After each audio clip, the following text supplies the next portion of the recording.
is Washington, D.C., and in the files of the Central Bureau, there is a story so strange in its implications that it defies ordinary classification.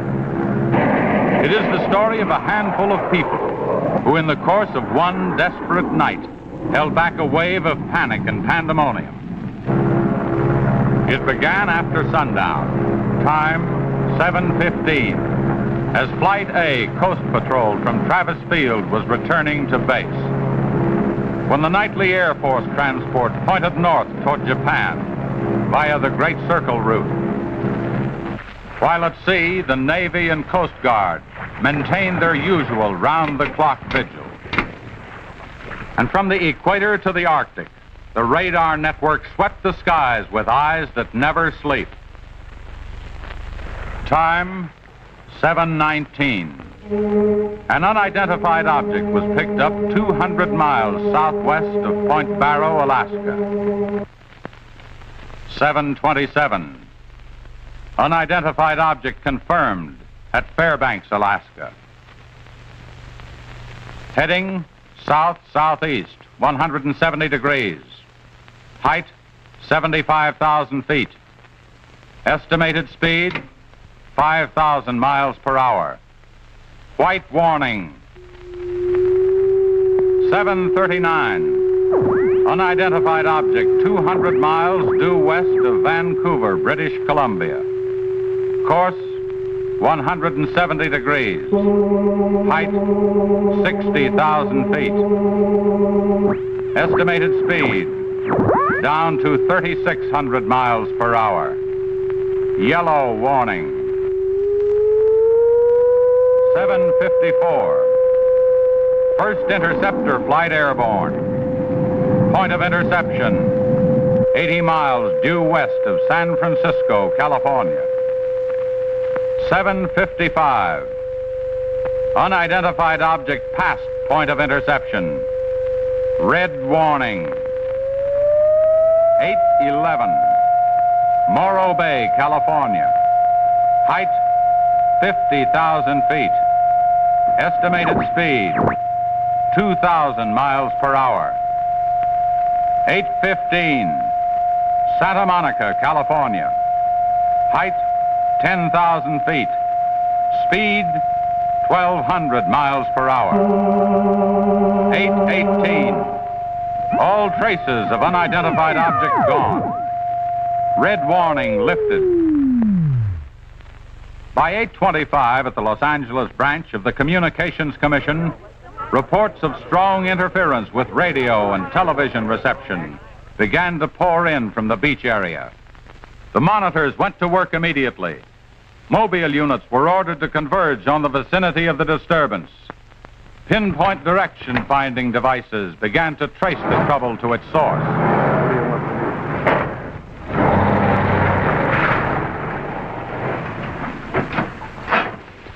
This is Mobile 1, Hazen speaking.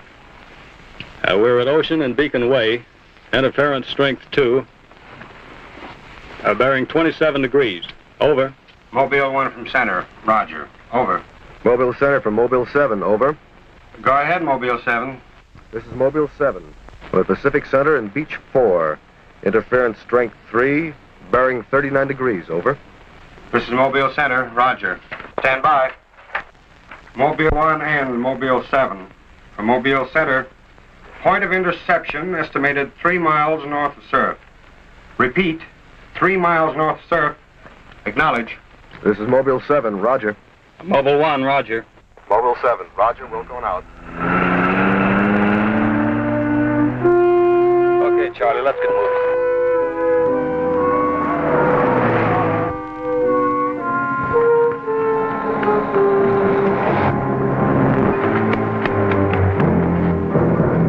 Yes, what is it? Take me to a phone quick. I need an ambulance. What's the matter? My husband and Pete out there in the picnic grounds just above the beach. They've been hurt. Well, this is the communications car. I'll phone it in from here.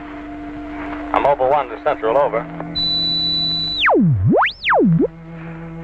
Did you make that out, Charlie? Not a word. I'm Mobile 1 to Central. I can't reach you. Repeat. They must be getting us all right. I'm Mobile 1 to Central. Have an ambulance set to beach at surf. Emergency. 2 men hurt. Acknowledge. Roger and out. I'm sure they'll be here soon now.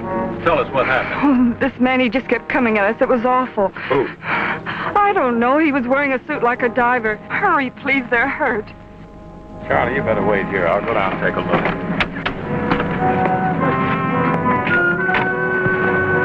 The young woman's hysteria became obvious as they reached the picnic grounds at the beach. There was no sign of the mysterious intruder, and little could be done for her husband and their friend until the ambulance arrived.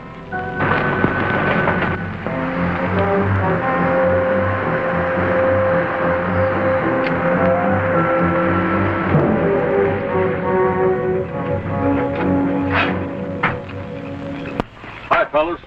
How are you doing? We're just taking another reading now. What happened down there? The police took the girl and one of the guys to the station. What about the other one? Well, he's on the way to the morgue. That was her husband.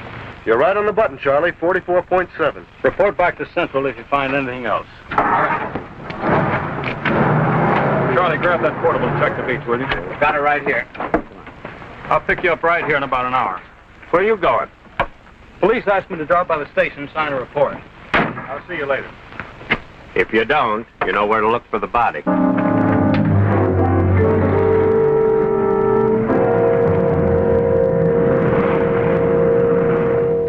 Like I said, we were just starting to eat when we heard something tracking through the sand toward us. I looked up and couldn't see anything. Then Betty screamed. At what? I thought you couldn't see anything. At first we couldn't. Then this guy started toward us. What kind of a guy? How should I know? He was wearing some kind of a helmet over his head. He could have been a deep-sea diver or anything. All right. After you saw this diver, what happened? Well, we jumped up. Ed, that was Betty's husband, yelled at him to stop. But he just kept coming. I never saw anything like it. He didn't say anything. He just kept moving in. Then you say he attacked you. Well, we didn't give him a chance. Ed grabbed a piece of wood and took a swing at him. That didn't stop him. He caught the end. That's all I remember. Just because a man's taking a walk is no reason to slug him. Besides, you don't look like a guy who frightens so easy. How would you feel if somebody with a crazy helmet with pipes sticking out of it came at you in the dark? And look, I know this sounds crazy, but there wasn't any head in that helmet. No head. No head at all. It's the truth. I think you need some coffee. I don't want anything. It's all the same to you, Lieutenant. I've got to pick up one of my men at the beach. Okay, thanks for coming down, Hazen. Hope I didn't put you out. No trouble. So long. You too. All right, let's start at the beginning. How well did you know the dead man? And his wife? Betty and I went to school together. I knew Ed a year. How long were they married? About a year. Wasn't her husband a little older than she? I don't know. But you said you and Mrs. Evans went to school together. And you never discussed anything personal with her? She did mention he was older, yes. How much? 15, 20 years. What difference does that make? That wasn't too hard now, was it? Where do you live? 629 and a half East Palm Court. Why? That's where the Evans live, isn't it? Yeah, I board with them. You do, huh? Now, Mrs. Evans is a good-looking woman. What are you trying to say?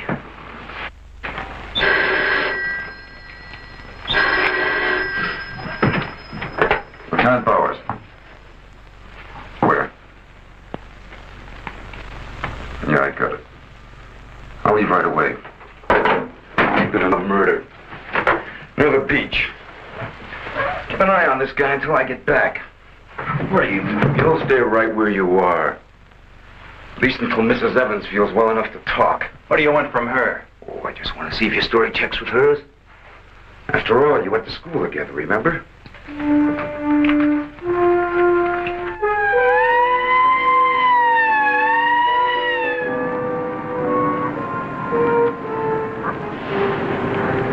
You say there were no witnesses, huh? None yet. Anything missing? I don't think so. The cash register wasn't touched. Get a breakdown of the inventory as soon as you can. What about fingerprints? The boys are working on them now.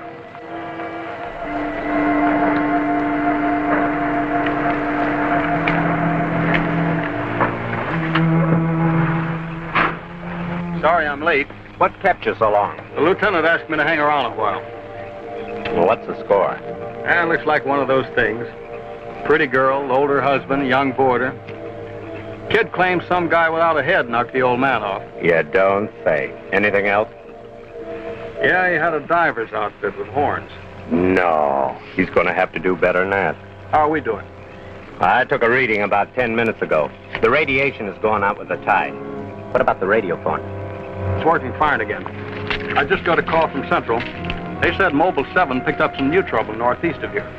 Here we go again. Hop in.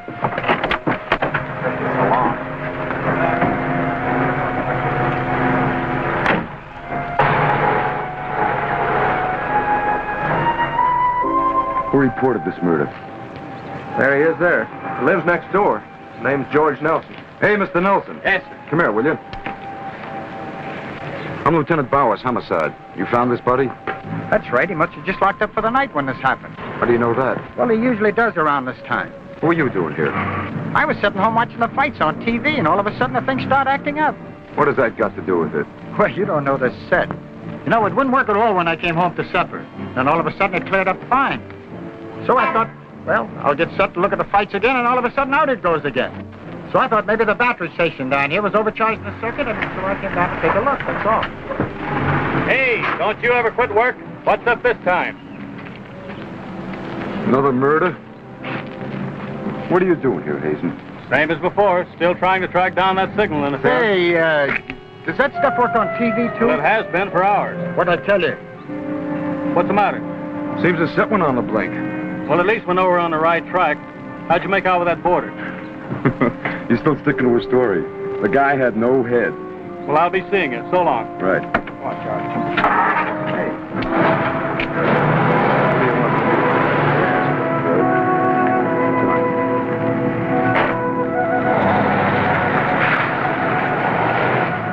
And so the communications team resumed its mission to track the mysterious interference to its source. Via accurate readings taken at regular intervals by stationary and mobile units, it was determined that the disturbance was moving in a northeasterly direction. By 10:34, Mobile Center had pinpointed the disturbance at the edge of the Huntington oil fields. Units 1 and 7 were instructed to close in.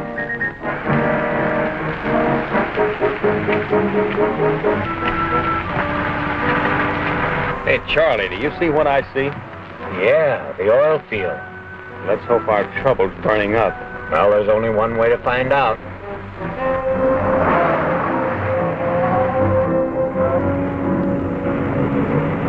Look, Sarge. 2 murders and an explosion in one precinct is big news. Now, come on, you can't pin it all on the young boarder. Or can you? Very funny. Yeah? I'm Hazen of the Communications Commission. Oh, the lieutenant's waiting for you. Thank you. There's a wheel. You heard the man, Communications Commission. Tell me, does this kind of interference happen very often? Never anything like this. It's on the move all the time. Need some hand with a transmitter in the car. It's not a transmitter. We don't get a definite disturbance, just interference. Then you have no idea of what it is, huh? Not yet. How are you making out? Not so good. You were here when I questioned that boy about the murder at the beach. Did you get anything more out of it? Yeah. Come on with me. You might want to see this.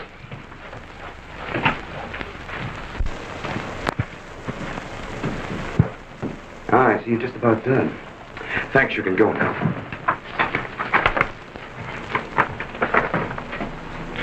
Are you sure this is what the man looks like? What do you say, Betty? Well, just about, only I think the tubes were a little lower down. And you still insist there was no head inside the helmet? I'm positive there wasn't. What about you? Well, it was dark. I couldn't swear to it. Thanks, that'll be all. You mean we can go now? Yeah, for the time being. Just stick close to home. I may want to see you again tomorrow. We'll be there. Come on, Betty. Kind of changed your mind about those two, haven't you? Yeah, I guess I have. Hey, look, bring in the old man, will you? Don't tell me you believe this story about this whatever it is. I know it sounds as phony as it ever did. But, oh, sit down, will you please? You're the watchman at the Huntington oil fields? Oh, yes, sir. I've been with the company for over 22 years, sir. Yeah. Will you tell Mr. Hazen here exactly what happened? Well, sir, like I said before, I was just closing the gate for the night when I saw this fella coming up. I was never so scared in my life. Yes, go on. Well, it wasn't the man so much as the suit he was wearing. Well, he wouldn't stop when I hollered at him. He just pushed his way right in there through the gate and walked right up to the tank. Now, you carry a gun? Did you try to stop him? Well, he was much too close to the tank. I was afraid to shoot. So I thought I might call for help. And just as I got to the shack, the tank blew up. Oh, you should see the sight. Yeah, sir, can you give us a description of this man? How would you say he was dressed? Well, sir, like I said before, he wore a sort of flyer's not outfit with a helmet attached to it. How tall was he? Oh, he was a giant of a man. And he had tubes sticking out of that thing, that helmet he wore. Can you tell us what his face looked like? Well, sir, though he got pretty close to me, I could swear the man had no face. Now, if you saw this man again, would you recognize him? I mean by his outfit. Oh, I'll never forget that sight if I live to be 100, sir. Would you say this is the man? Wait, sure, that's him. Thank you very much. You may go now. All right, sir. Thank you. Well, Hazen, what do you say now? Beats me. The descriptions check all right. This could be some kind of flying suit. High altitude equipment. Yeah, that's what I've been thinking. Well, how do you explain that stuff about the missing head? No, we can discount that. These people were frightened. It was night. Nobody really took a close look at it. I guess you're right. But whoever he is, that outfit doesn't look like one of ours.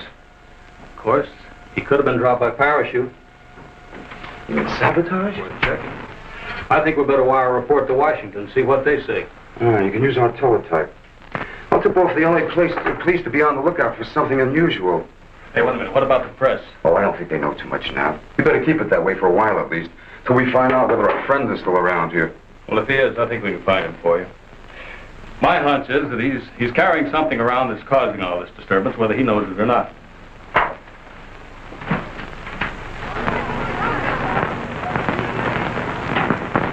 Yeah. Kill that page one lead.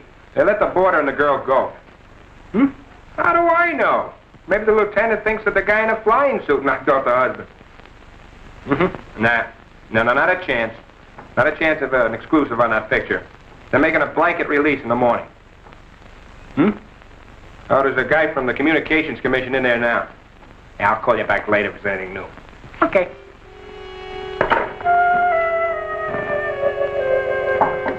Come in. Sorry to interrupt you, Lieutenant. Yeah, what is it, Jim? There's a teletype cam for you. Oh, thanks, Jim. We're waiting for it. That was fast. Well, here's our answer. Looks like they never sleep in Washington. Says to contact a Major Andrews, care of Dr. Wyatt, director of the Griffith Institute. Hey, it's kind of late. Maybe I'll give him a call. While you're at it, I'll go out the car and check in with Central. Okay.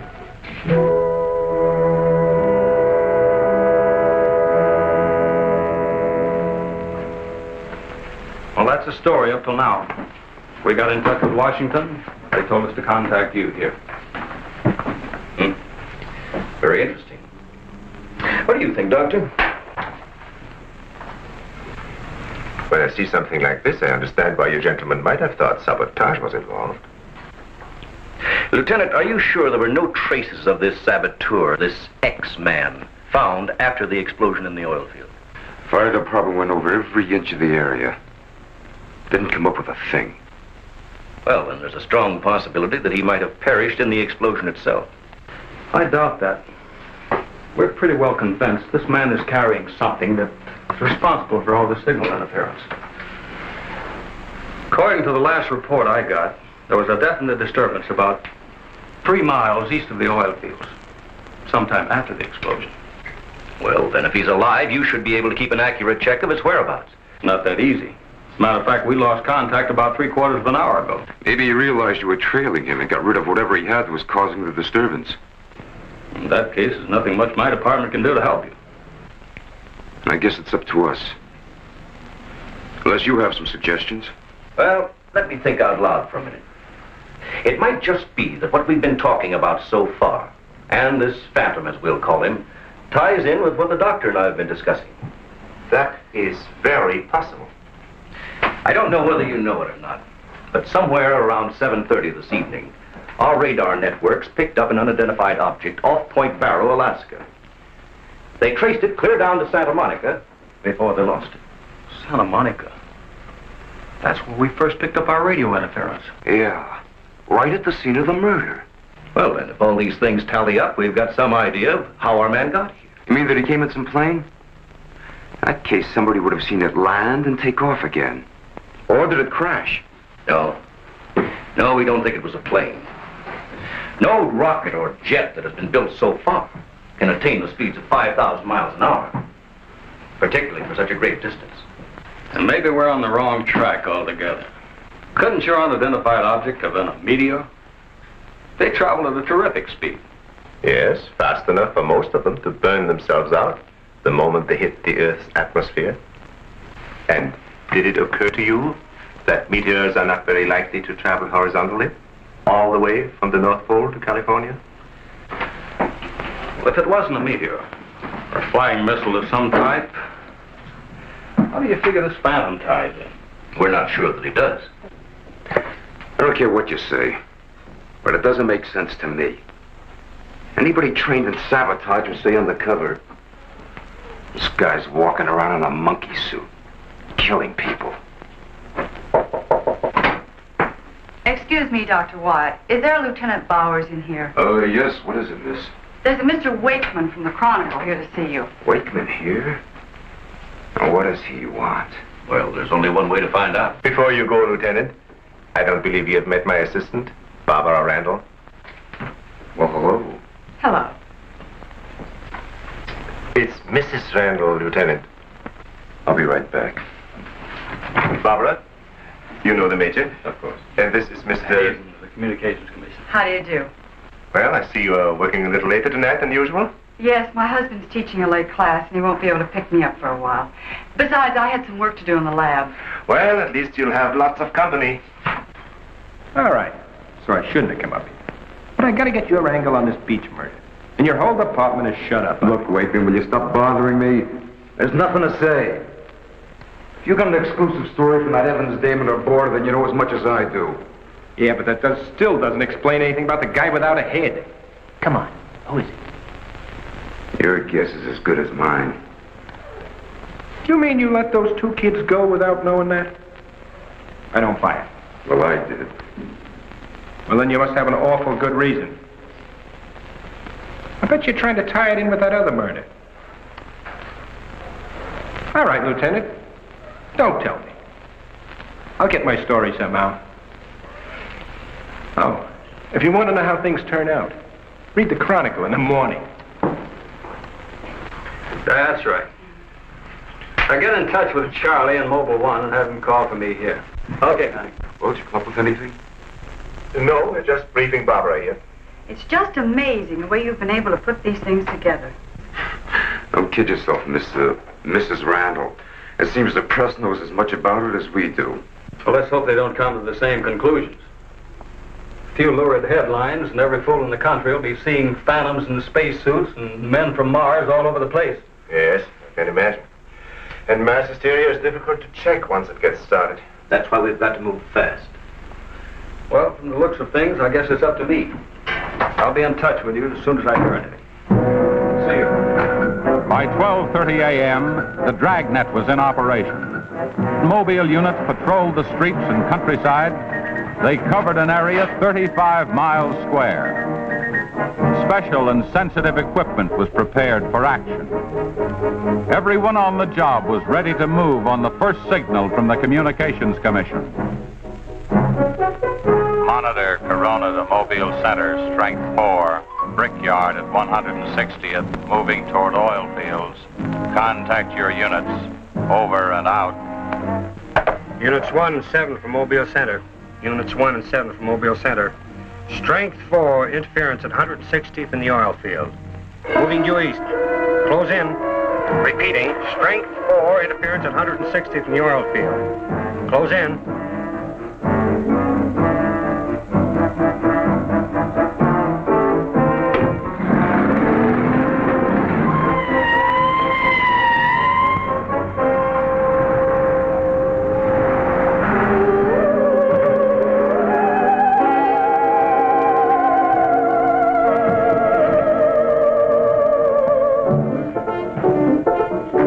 See, you're here, Joe. Just got here, trying to set this up. What gives, Hazen? It's in this area, all right. I brought the Geiger counter. Thank you, Doctor. Why don't walk over those oil fields? Well, it doesn't register as far as the oil field. I think we'll do better if we split up, man. Right, Lieutenant. You two go that way. Lieutenant, out here. Vince? Joe, you follow him. Come on, Doctor. And you? Oh, forget it.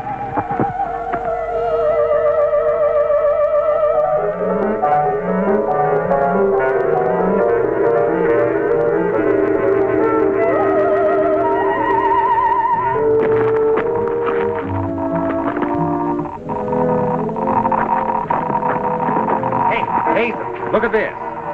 Yeah, points this way. Hey, Joe! Joe!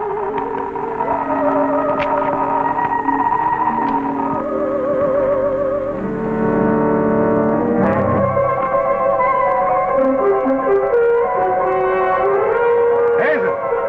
Hey, Hazen! 603! Going strong. That's it, Doctor.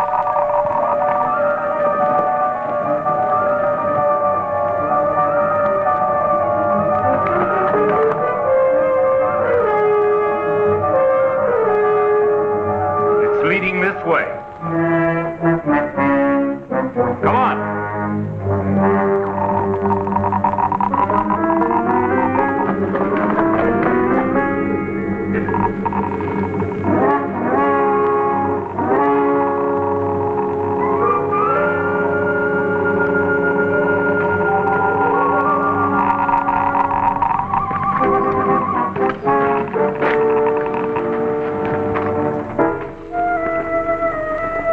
This way. Come on.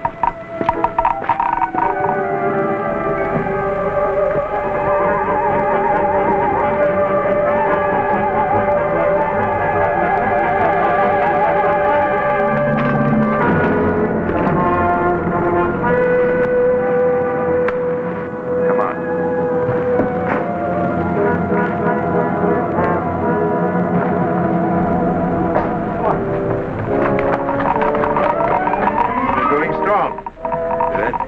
That's right. Checks with me. Sure does. He's here. We saw him. There he goes. Come on! Vince. Gotta be around here somewhere. Yeah, we gotta get on the roof. Vince, go get a ladder. Look out! Let's cut him off! Come on. Around here.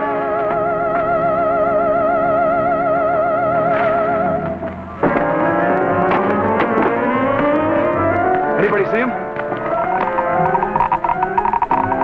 There he is!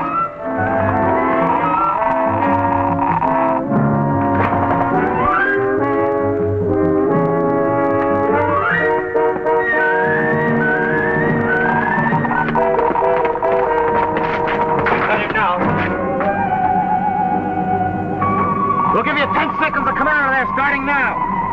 1, 2, 3, 4, 5, 6, 7, 8, 9, 10. We're going in. Help you guys cover the door. Come on.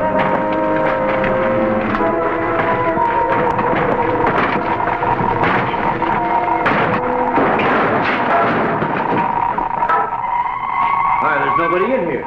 Possible. We saw him come in. Maybe he went out of the window. We won't get very far. Don't touch anything till we check for fingerprints. Oh, Doctor, over here. He left his suit and his helmet.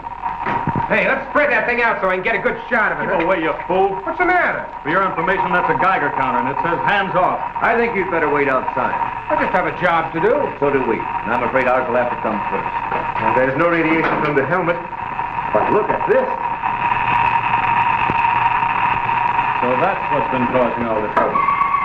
Charlie, you know where we can pick up a lead-lined box in a hurry? Well, Mobile 7 should have one. They're right outside. I'll take a look. Hurry it up, will you? Unbelievable. Now, we all thought that this phantom might be carrying some device which was causing all the signal interference. But to learn that it's due to the very clothes on his body. That's not the only thing that bothers me. Did any of you get a good look at his face? Not me. He's too far away. Well, I did. Unless I'm mistaken, that helmet was empty. Say, where am I going to put this stuff? Oh, put it in Dr. Wyatt's station. Yeah, we take it back to the Institute. Right. Find out anything? No. No, that's all right. You can handle that.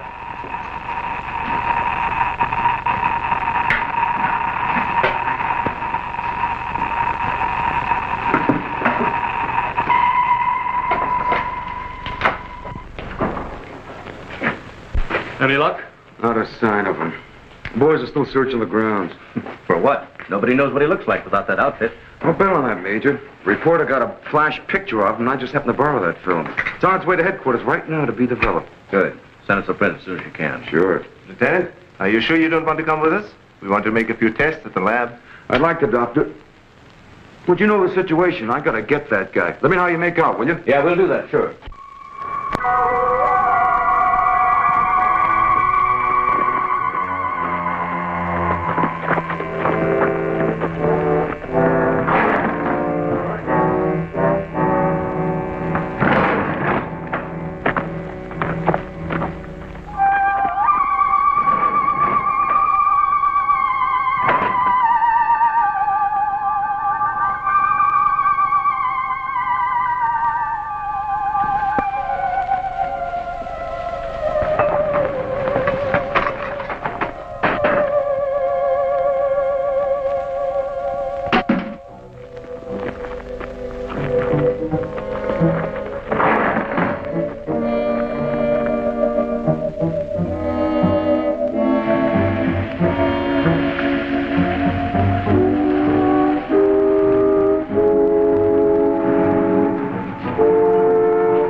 We were just on our way home and we saw you drive in. Good evening, Barbara. Hello, Bill. I see we got here just in time. Anything new?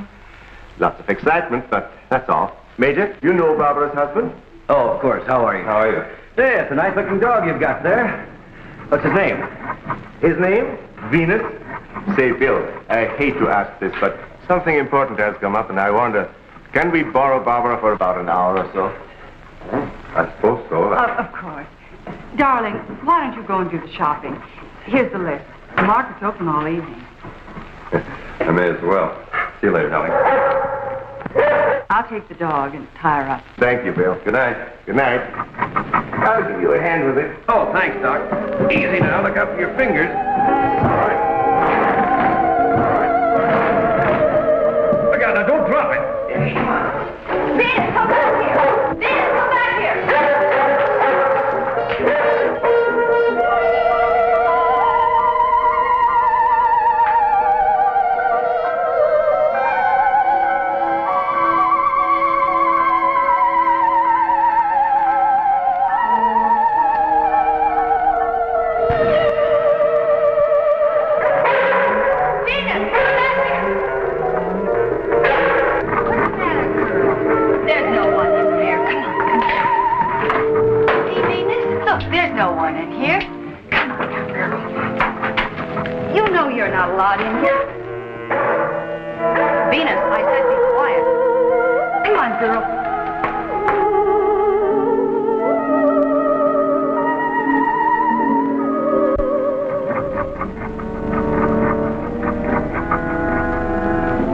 Right here, Venus, and I don't want to hear one sound of it.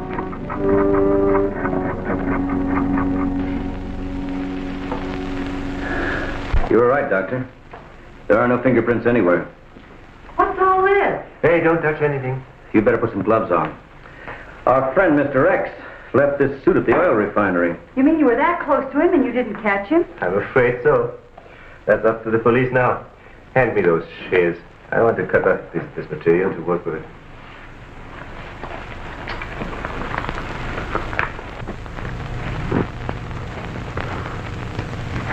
Hey, but have those sharpened. But I just bought them. Well, Here, try this knife.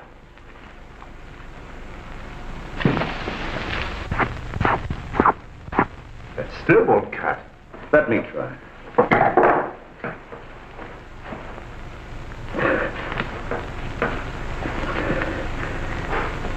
This stuff is tougher than nylon. Why don't I try it over a Bunsen burner?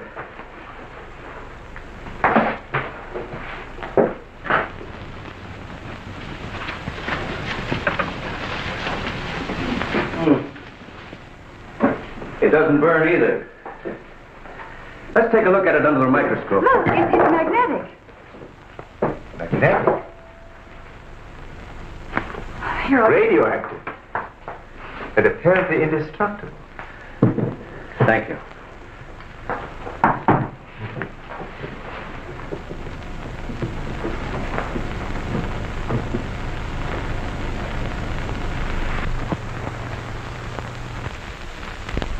What's the matter?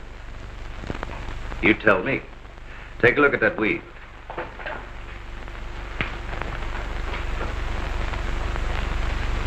What weave? There is none. This material is one solid mass. may I see it?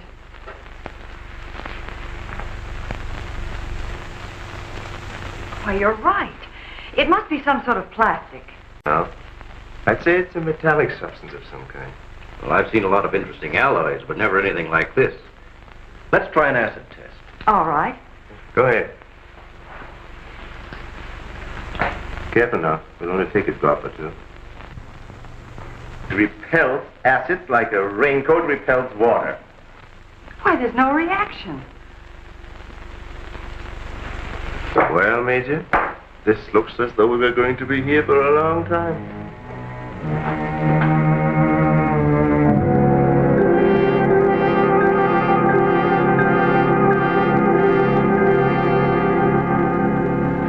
Now we have it.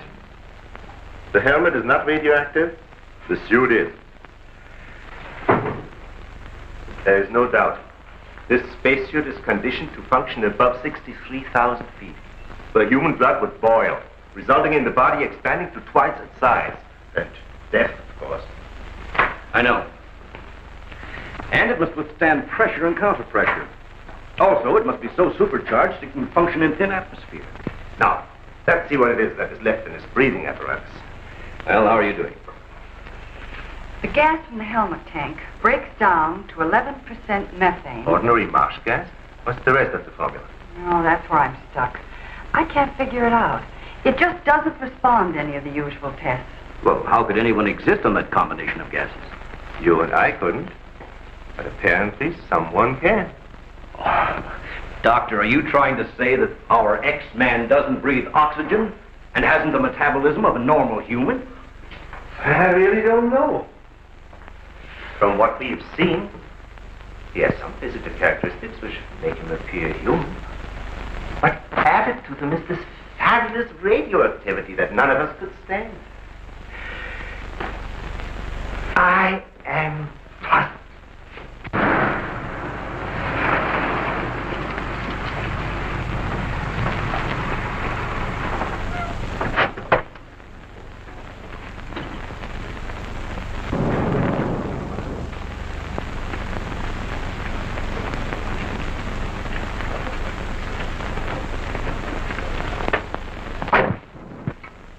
I think the answer lies right here in this helmet. Obviously, he needs it to survive. Otherwise, he wouldn't have risked wearing it where he was sure to be recognized. As it is, he only took it off when he was cornered. Well, if what you say is true, how can he exist without it now? Let me put it this way. It's like a patient in an iron lung. Sometimes one can be removed for hours at a time without any ill effects. Exactly. And I think the same principle applies here. And that means sooner or later, he has to get his breathing apparatus back or die. I don't understand. Well, I've got an idea. If we were to return this whole outfit to where he left it, he might be tempted to come back. Dr. Wyatt speaking? Yes, he's here.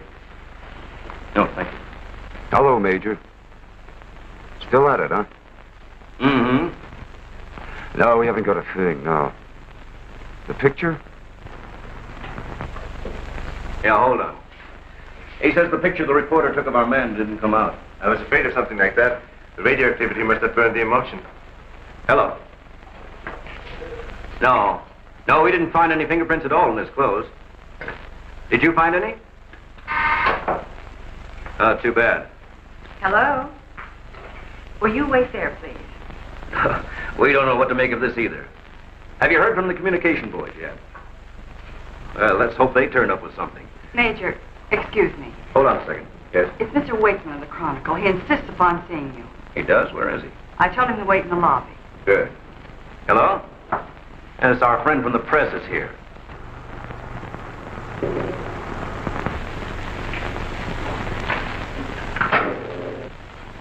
Don't worry, I wouldn't dare let anyone in on anything. At least not till we get something concrete. Right. All right, I'll see you later.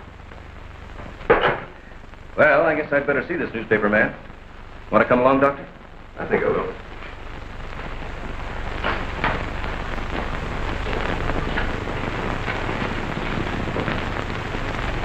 Oh, hello. Remember me?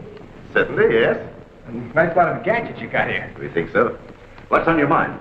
Well, I was wondering if you might let me take a couple of pictures of that suit you brought up here. I'm sorry, we can't do that. Oh. Well, now look, I got a wonderful picture of the guy running in the shack, and the lieutenant stuck his nose in my business, and what do I get? A blank.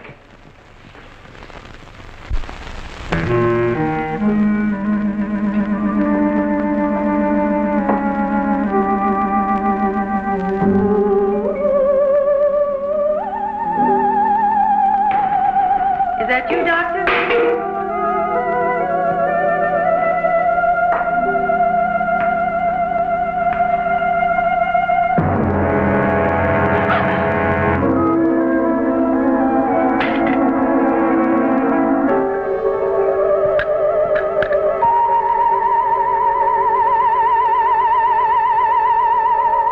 Well, you must have some lead on this guy, otherwise you wouldn't have brought that suit up here.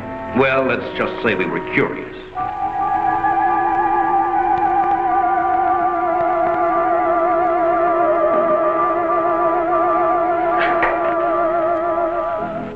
Hello, Bill. I back so soon? Isn't Barbara through? I don't know. She's still in the lab. Why don't you go up and see? Thanks, I will.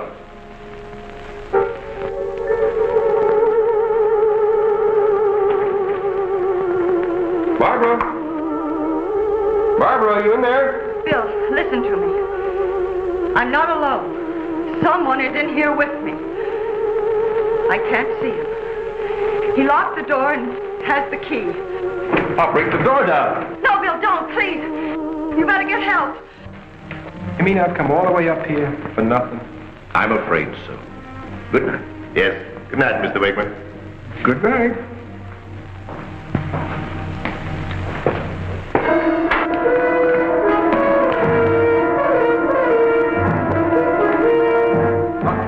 Major, come quick. What's the matter? What's the matter? Where's Barbara?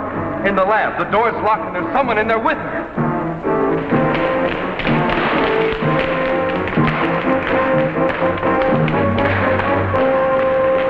I thought you said the door was locked. What?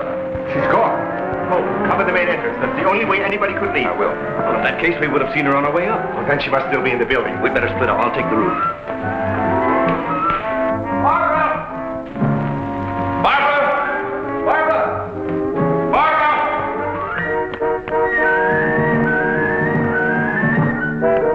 Barbara! Barbara! Where are you? Barbara!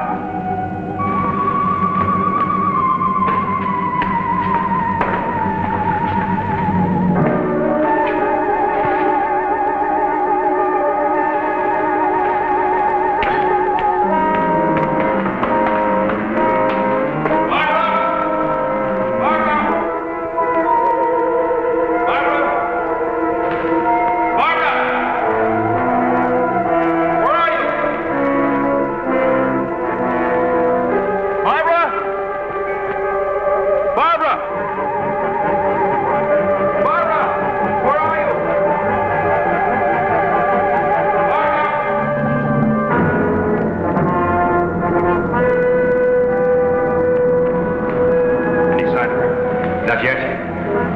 She must be around here someplace. Now, you stay here. Watch the main entrance. And I'll check the basement. All right.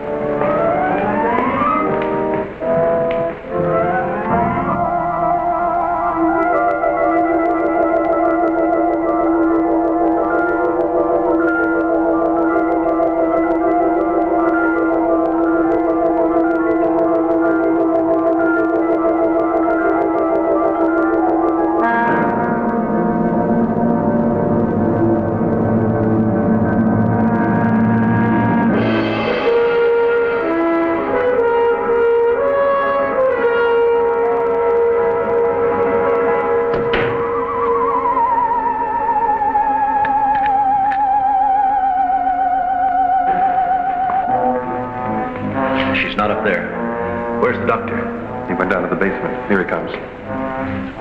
You didn't find her? No. I'd better call the police. But there's no telling what could happen to her in the meantime. No, take it easy. We're doing the best we can. But she said she was locked in, and she couldn't see who did it. Can you explain that? No, not yet.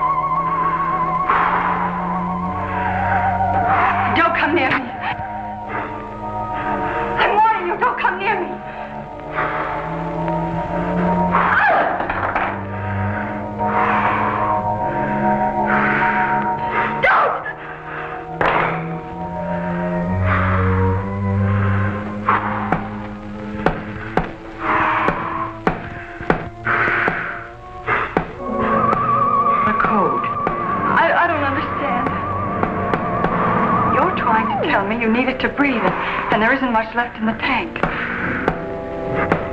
1, 1, 2, 1, 1, 2, 3.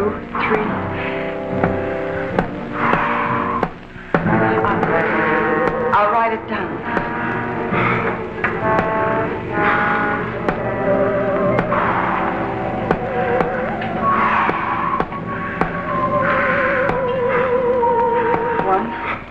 One, two.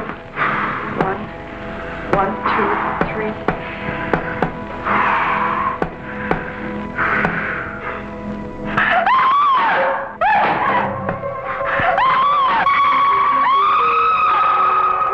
Mark, in the lab.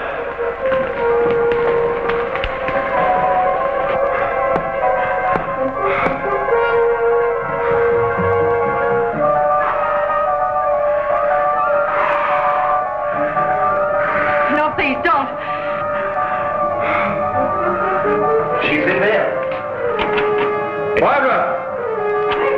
I can see his hand from the ultraviolet lens. Ultraviolet, I'm sure it's so.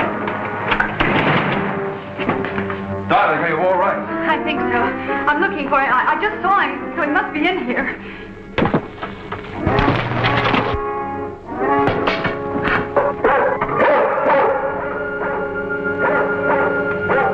Steady feet to the ground. He would be killed. I'd better go.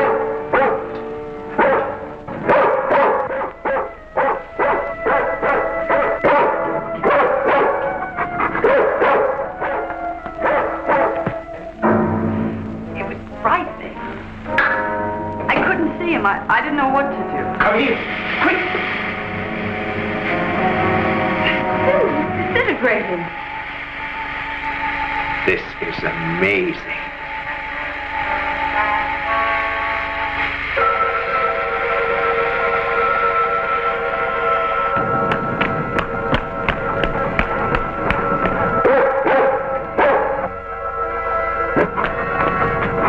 Now, quiet down, Venus. Quiet down. Down.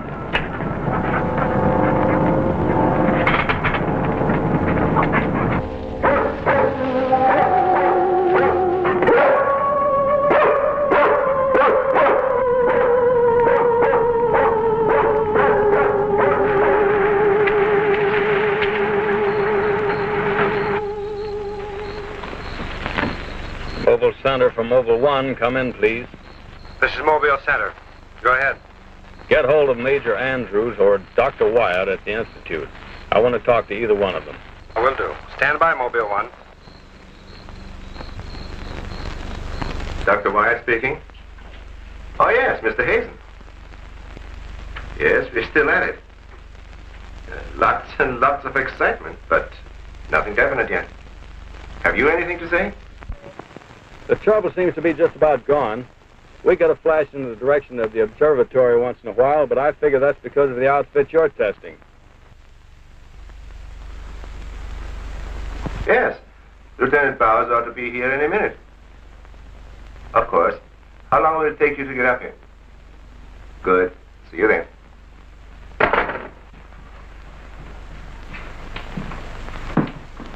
Thank you, gentlemen. Put it down here, please. Barbara, putting that cord in over there. Now you're going to see. I have to resort to ultraviolet light in order to show you what little there is left of the spacesuit. As you can see, it has reduced itself to this liquid and it is in an evaporating stage. The helmet is in the lab and still intact.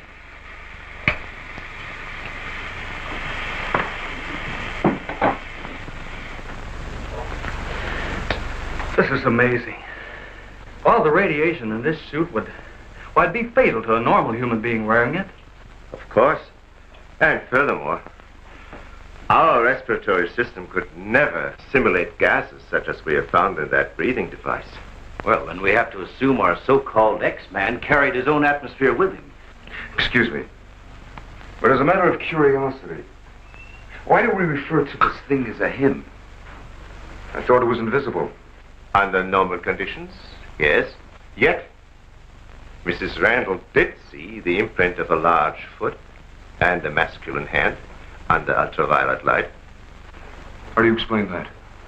I don't know, but the human body is composed of various elements with a carbon base. Like coal? Yes. Now, suppose we maintain the same chemical composition in the body of the X-Man, but substitute silica for carbon. Silica, that's glass. Exactly. Now, it is possible that the body with such a base, if it were subjected to an atmosphere foreign to its origin, might appear invisible to our eyes. Are you trying to say, Doctor, that we're not dealing with a human being? I didn't say that. On the contrary, all the evidence points in the opposite direction. Toward a superhuman with an intelligence far superior to our own. How can you tell? First of all, Mrs. Randall saw that he has a hand with digits like our own fingers and a thumb opposing. That alone is a sign of intelligence. And he comes from a civilization that has developed adequate space transportation to enable him to travel to Earth. We have nothing yet that can reach even another planet in our own solar system. That could account for the unidentified objects picked up by radar a few hours ago. My theory is that the spaceship, or whatever it was that he came in, operated on the principle of magnetic rather than atomic propulsion, and that somewhere in the outer limits it met with a condition where the Earth's gravity pulled it down and it fell into the ocean, and that he managed to save his life and reach shore. You really can pick up any type of communications interference, no matter how weak the signal may be. Sure thing. We were on his trail from the minute he left the beach. I never knew you carried such sensitive instruments in your car.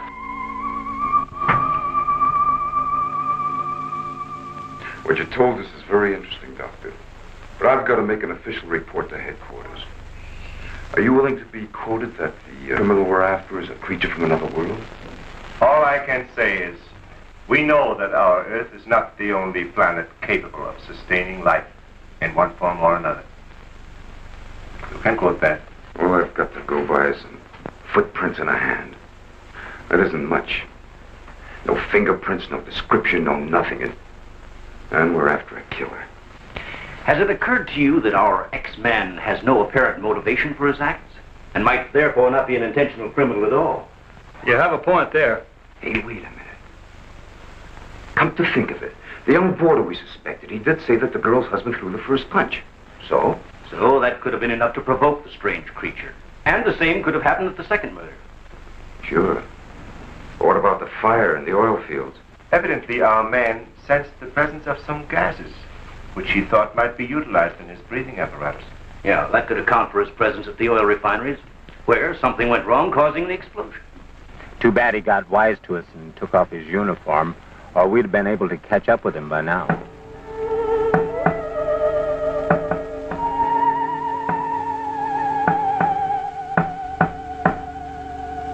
No, he didn't utter a word.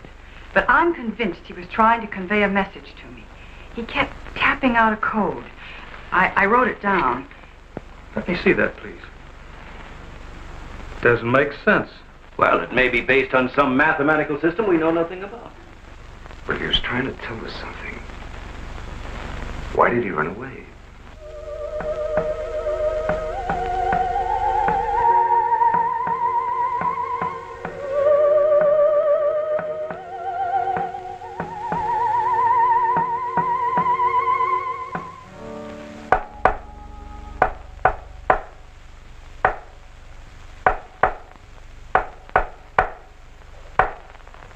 What do you think of that? Hell, Hazen must be crazy sending out stuff like that. I guess so. Why don't you try and get a hold of him? Yeah. Mobile 1 from Mobile Center. Come in, please. Mobile 1 from Mobile Center. Come in, please. Mobile 1 from Mobile Center. Come in, please. Hey, that's Central calling.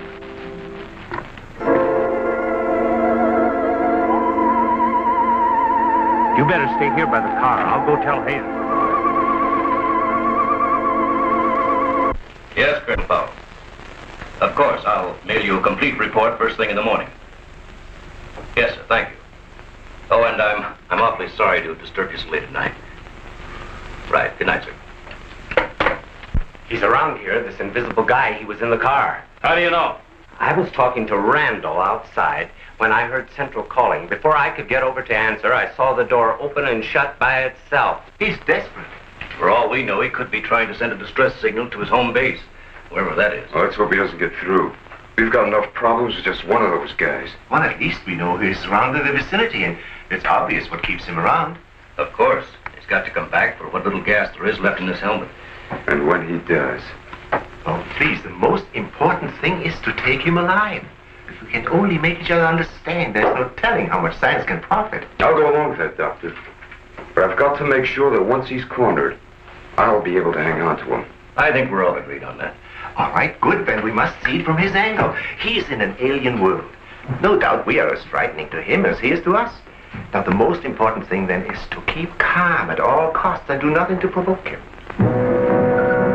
Immediately, a simple plan to trap the Phantom went into operation. All obstacles to his entry were removed. To erase any possible suspicion, the doors were left unguarded, and inconspicuous electric eye equipment was set up.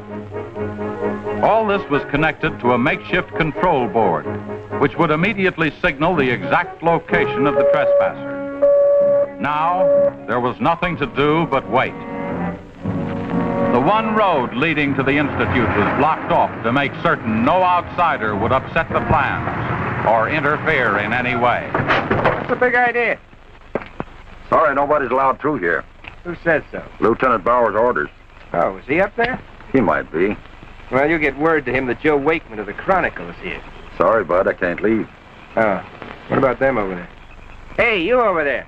Me? Yeah. Aren't you the guy from the communications outfit? Didn't I see you down at the oil fields a couple hours ago? What of it?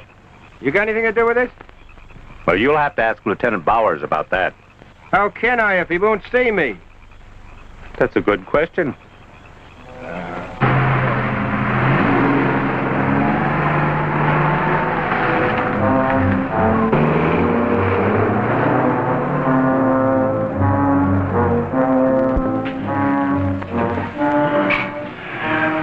Well, it's 3:45.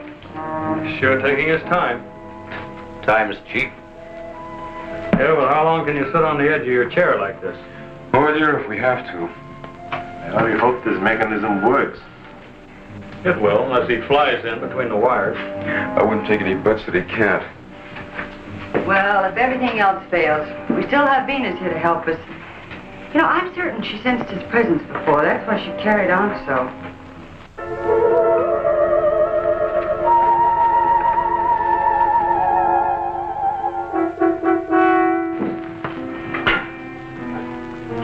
What's the matter, Lieutenant? Is this thing getting you? Oh, no. I'm just thinking about public reaction to all this.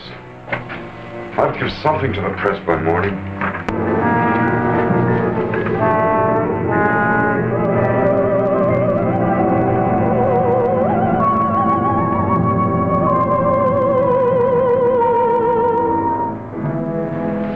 You know, Ever since I was a kid, I wanted to be a pilot. Then after I got my wings and had had 75 missions, I thought I'd seen everything. Now, after all this, I know I haven't seen anything. He's here. The back entrance. Let's head him off. Remember, now, take it easy. Don't crash.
trying to do? Well, it's the reporter. Yeah, it sure is.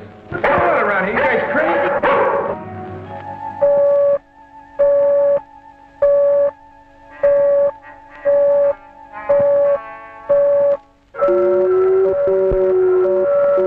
How'd you get in here?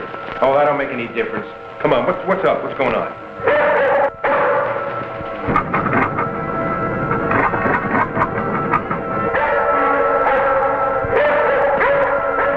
All right, Lieutenant, you better tell him. I'll reset the wires.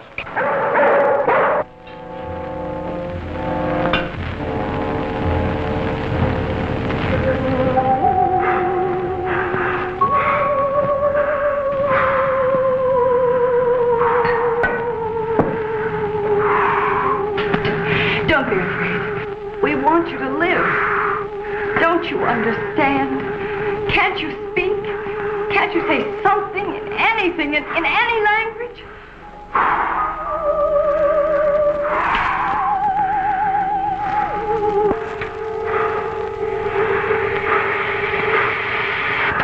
Listen, everybody. He's in the lab with me now. He's in the lab with me now. Venus, be quiet. The door's unlocked. Hurry, he's having trouble breathing. I don't think he can last much longer. And please, don't let Venus get at him. And walk in quietly. Quiet, Venus.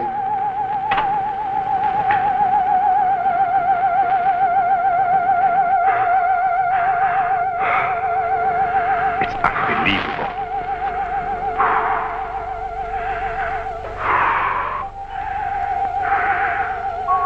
You see, there's nothing to be afraid of. Nobody wants to hurt you. I've tried to reason with him. I feel he understands, but he can't speak. Wait a minute, I'll try his code. I think I remember it right.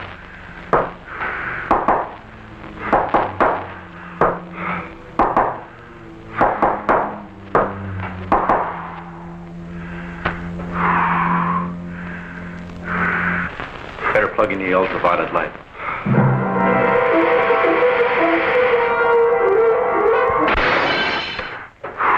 Oh, you scared him.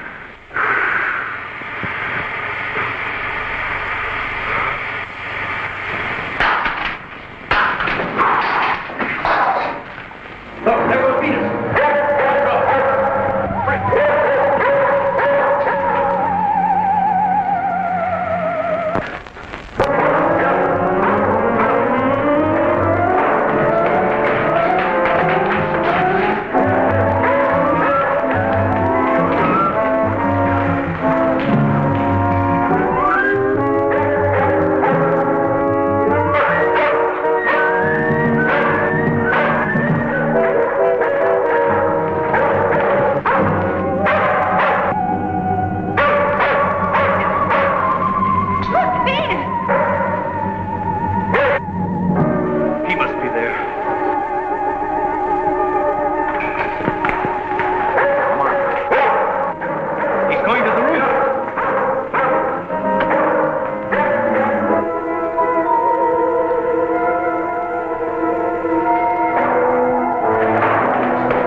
go up the ladder. Take this. I'm going after you.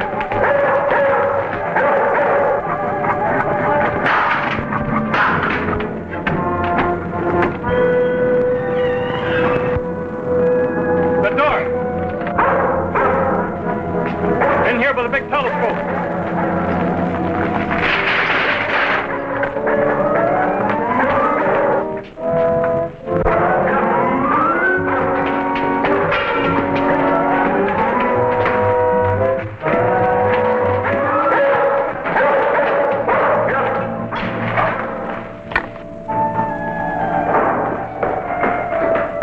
Close the dome.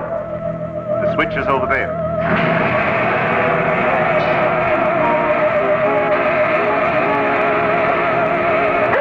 Shamrock senses something. Quiet, Venus. Well, if he's in here, he'll never get out now. Dome is closed.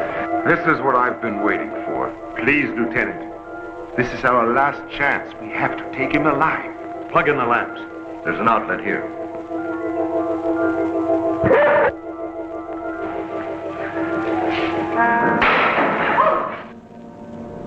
He must be up there.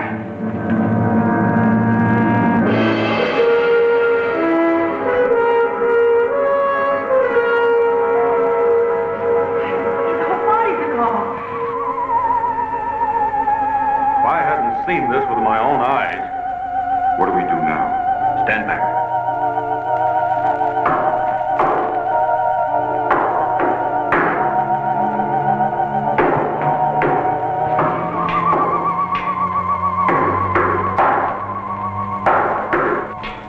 Amazing.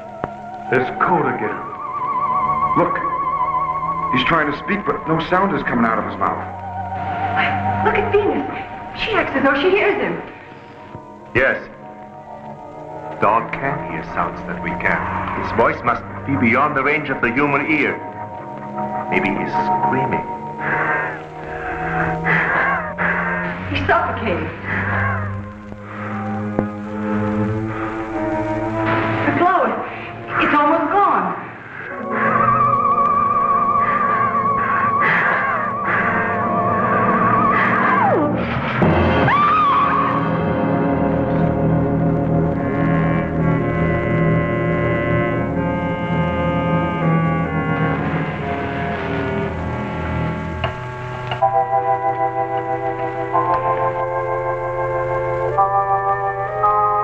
We won't need these lights anymore.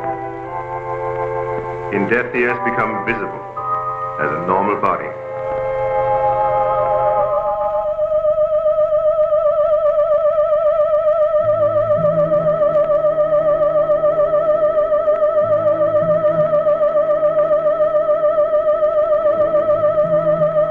Look.